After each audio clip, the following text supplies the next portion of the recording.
Are you struggling to make your first 100K or next? Are you pretending you're successful but barely getting by?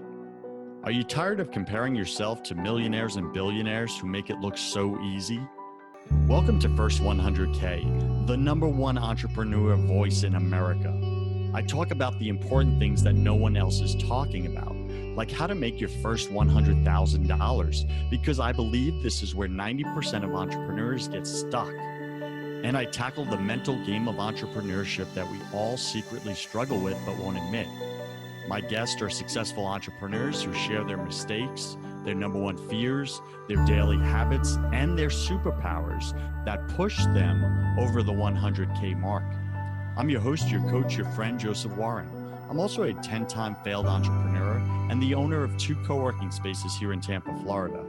This show was created for you, the entrepreneur who's pushing to break through the elusive 100K milestone.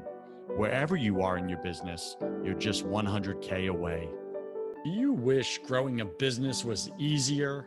Are you feeling frustrated that it's taking so long to make your first 100K? I used to feel the same way until I discovered the one thing that was missing. It wasn't more marketing tips or strategies. It wasn't reading more business books, and it wasn't learning more stuff. I could show you what's holding you back and blocking your success if you like. Typical side effects include higher income, peace of mind, loving relationships, real connection with God, freedom from addictions, purpose, fulfillment, and a brand new lifestyle. It all starts by scheduling a spiritual clarity call with me to get clarity on what you want right now in your life and to see if we want to work together. Visit josephwarren.net/possibilities to learn more. That's josephwarren.net/possibilities. Today, my featured guest is Meaghan and AJ, and they're a dynamic couple who are business partners, adventure partners, and life partners. They scaled their business and life by being data-driven in everything they do. They figured out how to run their business remotely. I know some of you are chasing that. You want to be on some deserted island somewhere on your laptop making your millions. I got it. This is your power couple here. They've automated most of their life. They keep their bodies fit and healthy. They stay productive and grow their relationship. Because it's not just about chasing money, right? Real success is about what truly matters. And they do all this while traveling the world and growing their company 2x each year. They co-founded Praxis Metrics, helping companies like yours eliminate waste and make better decisions from your data, resulting in exponential growth. With a team of over 25 data scientists, that's so fancy, and engineers, they are able to provide you with big data insights at a fraction of the cost. The bottom line is you got to know what's going on in your business. What's the black and white? Then you can make educated and impactful decisions, I believe. You can find them at praxismetrics.com. That's Praxis metrics.com. Meaghan and AJ, welcome to your first 100K. Go ahead and fill in some of the gaps on that intro, would you? Yeah, well, thanks for having us, first of all. And hey, we're having a lot of fun already, but I just got to say the name is Praxis. Praxis Metrics. Praxis sounds really cool, though. I kind of like that. It sounds French. Praxis, It sounds so exotic. Well, listen, I told you I was half Greek, and I just got back from Greece, right? Opa, so that might be blending in. Exactly. All right, so it's Praxis, praxismetrics.com. Well, thank you, though. So, yeah, I mean, we absolutely love what we do, and we wanted to build a purposeful business and a profitable business. Purposeful being, we first took into consideration our lifestyle blueprint. We wanted to build a business that helped support the life we wanted to live, not just build a business the other way around. Okay, now how did you get to a place of intentionality about that? Because most of us coast through our life and we're in reaction mode and we never create the space or the time to sit with that question. Like, what do I really want? Yeah. This is what I coach my clients on. How did you guys do that? Well, I think that I think this is always the case, is kind of the pendulum starts to go and then you evaluate where you are and you're like, oh, I'm off course a little bit. This is not what I wanted. And so AJ at the time, he had a really successful marketing agency but he was an expert. He was the smartest man in the room. And so no matter how many people we hired, we couldn't replace him. And so it was one day, it was like a watershed moment where we were in we were in Spain. Spain? No, we were in Spain. Remember, we were like, the time zones are different. It was 10 p.m. We had just had a long day. We're like, and AJ I had really to be didn't on have a to be on all call. these calls this late. I want to enjoy this time with my fiance. And so we just reflected back and we said, so what have we done that got us here? And what are those things keeping us from being there? Yeah. Right. And just really defining what we wanted instead, and then reverse engineering that back to, well, what would that really take? Right. Can you give us an example of one thing that was blocking you from getting to where you wanted to go? Time freedom. So it was the lack of time freedom. So we had responsibilities to clients. Being in professional services, we had to be on calls, to weekly calls, right? And when you have 20 to 30 clients, that's a lot of calls, especially when I had to be on all of them. And so that was a big part, is we had built a business model that required me. And I think that's the most important part. We built the business around his knowledge and expertise. And so the hiring and training was, I think, our biggest weakness, right? We weren't able to do that transfer knowledge in a way that was efficient enough to scale an organization. And so it was just an agency built around him with some subordinates, right? I think Startup Nation, is this making sense to you right now? Like, is this hitting that button in you where you're going, oh crap, that's where I'm at? trading. That's the goal of this show, is to identify, hey, there's a problem, right? And it doesn't mean it's not working, right? You could be making $1 million plus a year right now, but is it working the way you want it to? Do you have that time freedom that AJ and Meaghan are talking about? Because after all, you can have all the money you want. I mean, I deal with a lot of very wealthy, clients in my spiritual coaching business, but they're unhappy, right? They got all the money, the cars, the private jet, but they're missing the important things like time with their spouse, time with their children, right? So I really love where you guys are going with this. All right, so let's go back in time. All right, you sat, you had the conversation, you said, man, let's get intentional about this. What did it look like let's go even further back, in the very beginning, or maybe the very beginning was after this watershed moment where you started out and you said, okay, what's step one? What's step two? What's step three about creating an intentional business around the lifestyle that you guys want? Great. I'd love to kick it off by going back a few times, because what came up for me when you asked that question was two books that really influenced me around lifestyle blueprint and being purposeful. I had a magazine at that age in Long Beach. I had just recently read Michael Gerber's E-Myth. And in the E-Myth, there's an entire chapter about creating a blueprint, asking yourself, hey, at your funeral, who do you want there? What do you want them to say? That kind of thing. So I went through that whole thing a number of times in my life as an entrepreneur. But then I also had read Tim Ferriss's awesome book, 4-Hour Workweek, which really gut checked me in a few ways of like, what was I doing? I was working so hard in my publishing company there and felt like I was spinning out. So those two things really were what, when we were in Spain, was like, all right, I really want to take this seriously and be purposeful about this. We were both kind of successful, happy, but like there's other things we want to live, the ways we want to live. So we really, over the next number of months, sat down and looked at, what are we really trying to accomplish? Where is the biggest pain point for our clients?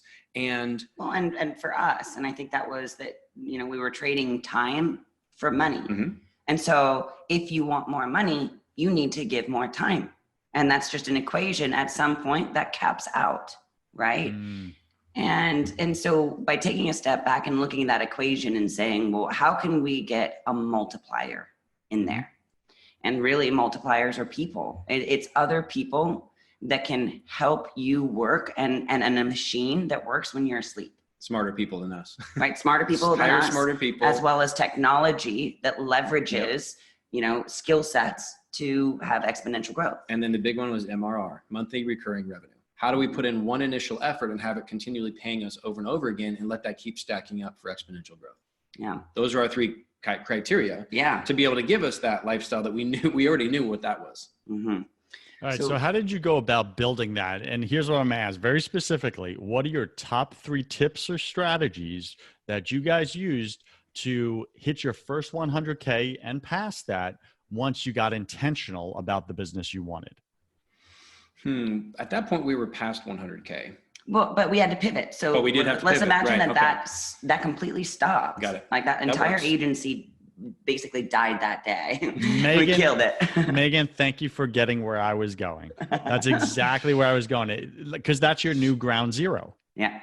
Right. Because now it's the life you want. And right. And for a lot of you listening right now, maybe you're making, 500,000 a year, but you need to start over, rebuild with an intentional business. Okay. So take us through those 3 steps. So, we clearly defined what we wanted, how we were going to architect that, what kind of company we were going to build. I'd say the very first thing, then one of the most important things that we've discovered is, people. Getting the right people or getting the wrong people is either the most expensive mistake that you'll make, or it's the most lucrative decision that you'll make. And I think that was, we struggled with that. We hired the wrong people. And when we think about the bell curve of growth in a business, the people who got you in the beginning to the next step might not be the people who get you to the next step. That's right. So I think the first 100K was really difficult because we had to make do with what we had, right? And so we hired some people that were good but not great. And so we started there and just to make ends meet and just to kind of start this company. But what really helped us scale was hiring the better people, those ones that they know what their worth is and they know their value, and investing in them really paid off tenfold. Right. People, hiring the right people. And then I'd say, focusing on the right market, like who are we here to serve, right? So we already had some marketing clients built in that needed data services. They needed help with their analytics and their tracking. So we kind of knew who that was. We figured, let's start with what we already have.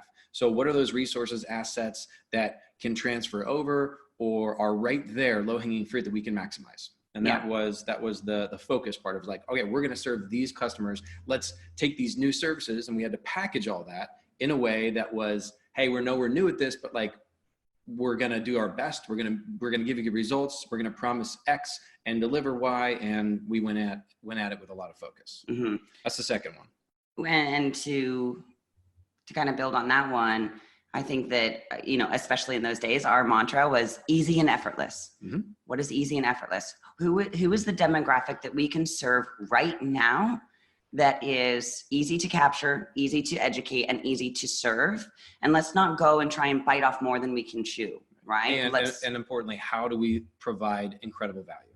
Yeah. How do we over deliver on value, especially in the startup phase? It's, you got to prove it. You got to get it out there and over deliver, not just in your customer service or your words, but like the results. So I'd say that's number 3, like really focusing on what you're delivering and making sure that it is exceptional. Yeah. Because then reputation precedes you. And that was the springboard to our success, really. You're was right. That, the first couple of clients that we did work with in this new company, we outperformed and blew their minds. Yeah. And they were like, okay, yes, I'm going to continue working with you. And I'm going to tell everyone I know that they should work with you. Mm. All right, Startup Nation, there you have it. 1, 2, 3. You might have put in 4 and 5 in there. It got a little messy. All right, but those were really great. And Startup Nation, what I'm taking away from this is clearly define your business blueprint up front. Like, what do you want that to look like? And not just who are the ideal clients you want to work with? What's that thing that lights you up, right? That you want to provide to them as a solution to their very clear pain point. But also, and this is where a lot of you forget this, what is the lifestyle you want for yourself and for your family? And it all has to align. And if it doesn't, something's going to break, right? Something's going to fall out somewhere. And you may end up just working a miserable job called your business and not enjoying your life. And we're only here for a short time. So I really love this. All right, guys. What was the biggest mistake that you made after this pivot, after this shift? And maybe you can point out each other and be like, well, I know yours. Right? Wait, were you just nodding because you know mine? So what was the biggest? No, I think we mutually, no. Okay. I mean, it goes back to that last point we made. It was the one thing that helped us catapult, but it was also our biggest mistake. And again, what you do in the beginning is not what you need to continue doing. So what we did is we were over providing and over serving our clients. Now, to give that context, though, we found that out later, years later. Yes. So are you looking for the mistake that we made up front, or is this just the biggest mistake? I mean, it is the biggest mistake. No, that is the biggest mistake. This is a good one. Well, just because you became aware of it years later doesn't mean the mistake wasn't happening right from day one. Great. So I think that's significant. This is huge. So yeah, paint us a quick picture of that. Mm-hmm. So we started this company 5 years ago, and the first 3 years we were successful. We were doing between 10 to 12 clients at any given time, which is great. We were providing wonderful service, we had great testimonials. All of our clients were inbound. And so it was good. However, what happened is, again, after time, you kind of take a look at where you are and you're like, all right, where do we need to be? And let's pivot. And what we realized was after 4 years in business, we were operating at like a 3% profit margin. Mm-hmm. And we're not paying ourselves, right? Everybody else got paid first. And us as the entrepreneurs were like, well, we'll not take that paycheck and reinvest it back into the business. And then after that amount of time, we were like, well, when will we get paid? And we looked back and you know, the saying, the cobbler's kid has no shoes. We're a data company. And a lot of times we were working in the business and not on the business. So we took 2 full weeks and did a deep dive into our own data. We looked at every single client that we had provided service to, every single project we'd ever worked on, and looked at the patterns, the anomalies, the underlying principles that we were really yielding. And we were looking for areas of wasted time, energy, or money. Where are we wasted? Where are the holes in the bucket? And right. That was kind of that underlying question, which came out after it was after a good amount of time digging. Yeah. So I do have to ask a very specific question here, right? Because my curiosity is just getting the best of me, and I'm gonna let it run. Okay. So were you giving too much value to the customers, or were you giving the appropriate value to the customers but not charging enough for it? Second. Both. The second. Both. Basically, what was happening is we would say, hey, we're going to build this for you. We're going to build this awesome dashboard. It's going to solve all these problems. It's going to take us 100 hours. And then we'd go and we'd start building it, and they'd ask for more things. And we're like, yeah, we'll do it. And then it would end up taking us 200 hours. And we would say, you know what, we're not going to charge them for the extra scope or the extra deliverables, because we just want them to use this and love it and be happy. So we would work 200 hours, charge for 100 hours, and write off the rest. So at the end of the year, we realized that we were writing off almost $500,000 in these extra hours that we were working, and they were getting the value for, but they were getting it at half price. So it cut out all opportunity for profit. Mm-hmm.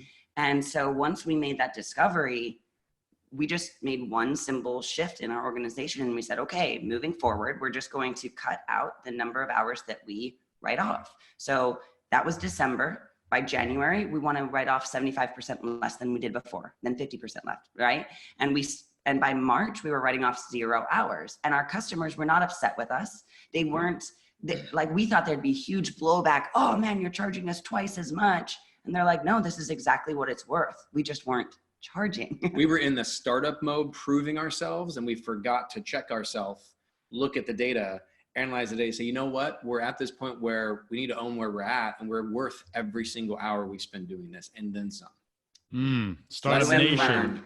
Yeah, that's a big one. Thank you for sharing that mistake. And I'm glad you painted a picture, because Startup Nation, you know, many of you are going through this right now. Yep. It's like you're not charging for your worth. You're not charging for your value. And it's good to over deliver, like Meaghan and AJ are saying, but make sure you're getting paid for it.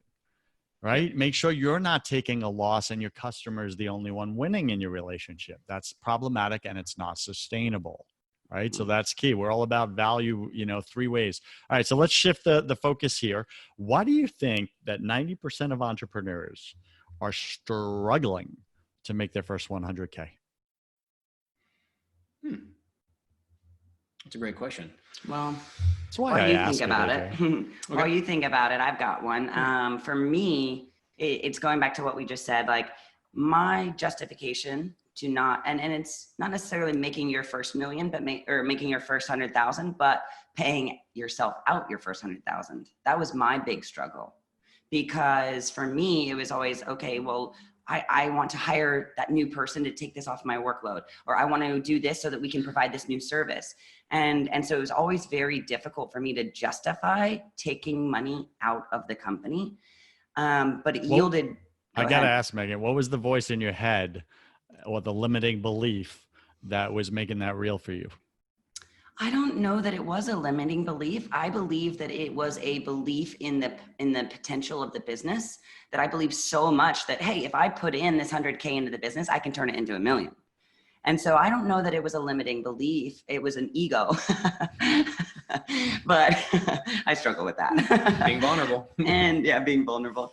And so justifying taking the money out of the business and not investing it in was a big issue. But it created secondary problems, because then what was happening is I'm paying team members over 100K a year and I'm not making that. So then I'm like, if they ever let me down, I'm like, they're making more than me and they should be doing twice, like, and I'm working 3 times the hours and all of this. And it became this really big struggle because I was not seeing my own worth.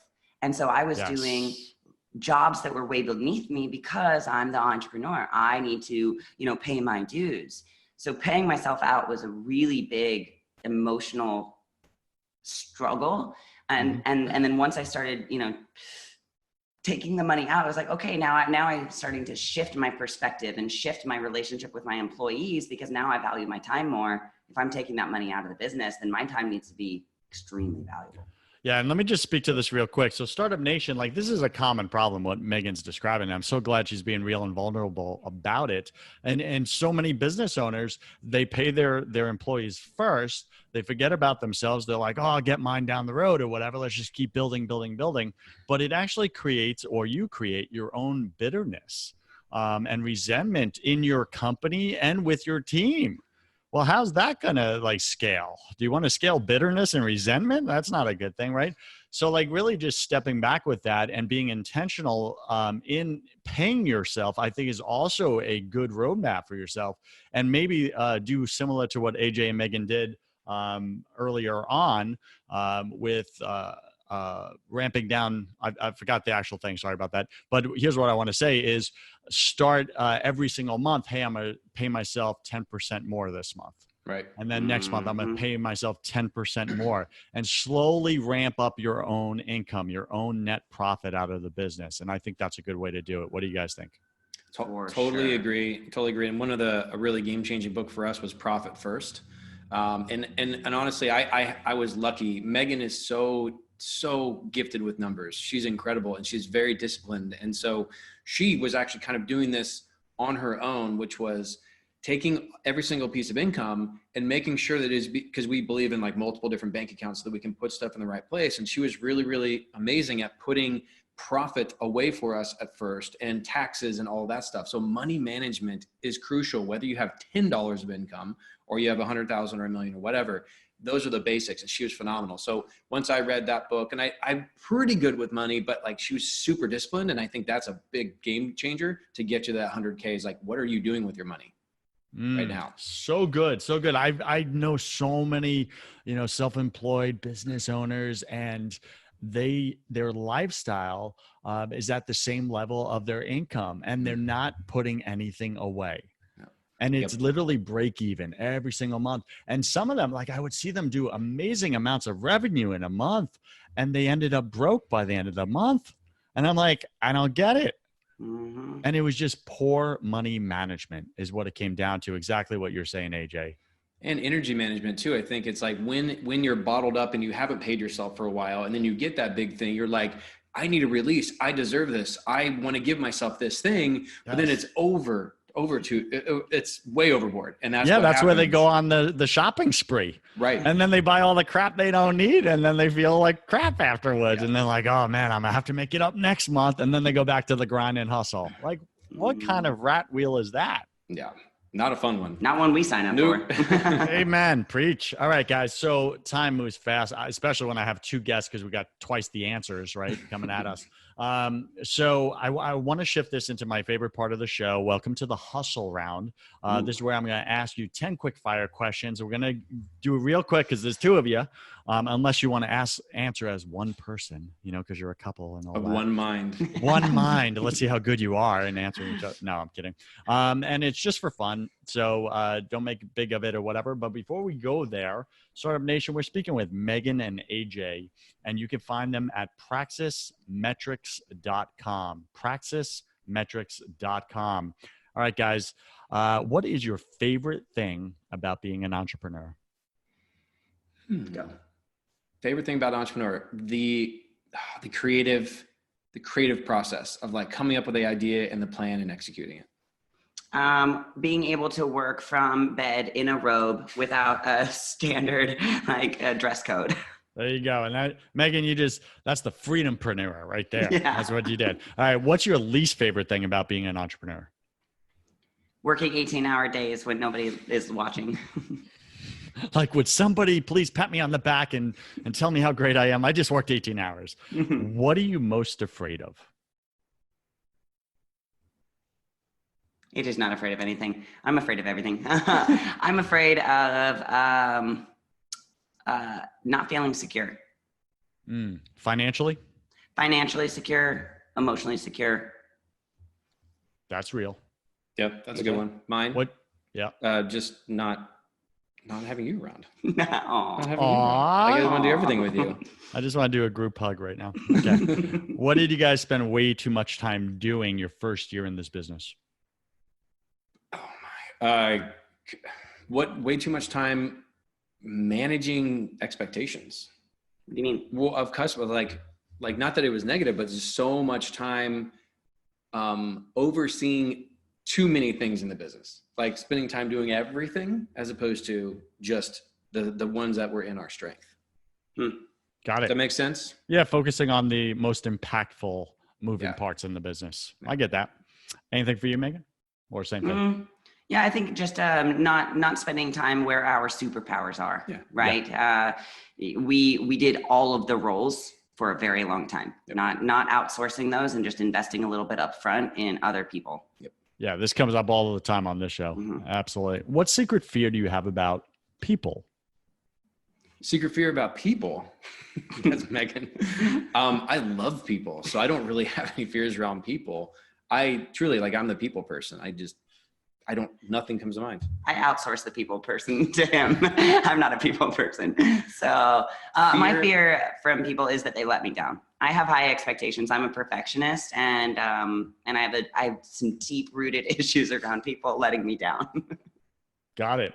And this is a very revealing question, and I'm going to ask you both to come up with an answer and be 100% transparent, just knowing that this is going to add value to someone's life. What are you struggling with personally right now? I'm struggling with, in fact, I wrote this down in my journal the other day. I'm struggling with, as this business continues to grow and scale, who am I? Who am I to the business? Sometimes that imposter syndrome was coming in. It was like, I'm not the data nerd. I'm not the data scientist type. I'm an entrepreneur and I'm a creative, and I want to, there's a certain person I think I can be to this business, but as this is growing and scaling to where we're going, who am I? And do I fit in here? What does that look like? I don't know yet. All the way. Got it. Meaghan? It's a good one. I'm working on this right now, is that I am a natural pessimist. I'm very much, I always look at the potential negative. AJ's a natural optimist. So, something will happen and he'll be like, oh, the potential upside is amazing. We're going to have X amount of revenue. And I'm like, or we can be bankrupt in 30 days. And it's like, I believe it deep in my core. And I can't tell you how many times this year I've said, we're going to be bankrupt. Like anything goes slightly awry and my head goes to the worst possible scenario and outcome all the time. So I'm actively working on that with some coaches. That's when I just bring her wine and cheese. Exactly. Sorry, ice cream and ice cream is after the wine. So it's cheese, then wine, then ice cream. Fantastic. And Meaghan, you just reminded me, I didn't ask this question. How much gross revenue did you guys do in your business in the past 12 months, approximately? Yeah, we 1.5 million. Yeah. Congratulations. Well done. Thank you. Really cool. And you're scared of going bankrupt. Woman. Woman. I love That's it. usually I'm my working on it. response. I'm working on Perspective, people. Okay. What do you wish you had learned sooner in your business? Better hiring skills. it. That's Yeah, exactly got what I was going to say. Like straight up being a master at hiring would. For sure. And to piggyback on that, training. Just Well, I mean, once you got the right people, once you got the training right- them effectively, being the coach as opposed to being the taskmaster, that's a whole different skill set too. for sure. Yeah. And don't you find that if you put in the extra time training up front, it's so much easier on the back end. And our mind tells us, oh, do the training real quick. They should get it. And then sometimes we're not clear in our communication. It's on our own darn fault. Yep. Mhm. All right. Got it. Pick 3 words to describe who you are now. Radiant. I'm describing you. No, you're not. Radiant, inspiring, and clear. Got it. Meaghan? Disciplined. I won't say pessimistic, but You just did. yeah, disciplined, or realistic, There you go. and I would say, and I don't know. Proud. Oh yes, and prideful. Got I it. said proud. Proud, whatever, same thing. Love it. And pick 3 words to describe who you were your first year in business. Scattered. Mm-hmm. Frustrated. Hopeful. Meaghan? Naive. I'd say, I don't know what word, but like undedicated, meaning that I wasn't dedicated to putting in the work that it would take. So non-committed. Non-committed. Yeah. And then I would say, just unfocused. Okay, got it. And what's a bad habit you guys want to break? Oh, great question. This is definitely taking longer as a couple. Yeah. I just want to It is. just putting that out there. Speed it up, people. Come on, hustle. So Entrepreneur. it's a hustle round. We don't have bad habits. So. We don't have bad habits. Come on. We really don't. We're pretty disciplined about it. We But are pretty I think it would be not getting my journaling in the morning. Like making sure I do my morning routine more consistently. Yeah, got it. Yeah. That's important. Meaghan rolls her eyes. That's all. Yeah, because that's not like a bad habit. Like, not. Missing my morning routine is a bad habit. Okay. There you go. And last question. If you could come back to life, look your family and friends in the eye, give them only one piece of advice, right? Come back to life after you died. Give them one piece of advice. What would you say to them? Love more every day. Love more every day. Meaghan?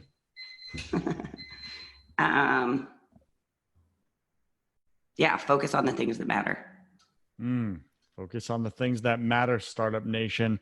Any final wisdom? What's the one thing you want my listener to know about making their first 100K this year? Just take a step back and really take time to look at your business, work, on the business and not in the business. Look at all of the data that you've got. Look at all of the information points, because you can make better informed decisions when you take a step back and look at where you've been. And don't forget about that lifestyle blueprint. Yes, the business plan is important, but your life plan is too. You're a human being. Make sure you take that into account for how you want to live every single day now, but also into the future. Fantastic. Well done, guys. And what's the best way for Startup Nation to get in touch with you if they so choose? We're on Instagram, 2 Traveling Trackers, TWO Traveling Trackers. But the main site, you can come and ask us any questions about data or business. We're at praxismetrics.com. We respond there all the time. Fill out a things. You can get a free data strategy session with us. And that's it. That's the best way to get us. Startup Nation, I'm going to reiterate what Meaghan said because it's so valuable. Focus on the things that matter. And I promise you, it's not the money. Focus on the things that matter. It's the people in your life. That's what it is. It's all about the relationships. Remember, relationships are eternal. Money you can burn. Just putting that out there, right? Okay, guys, thank you so much for being on your first 100K. I wish you God's love, peace, and joy in your lives. Thank you. Thank you. Cheers. Startup Nation, you cannot show up authentically in your business without building faith in your business.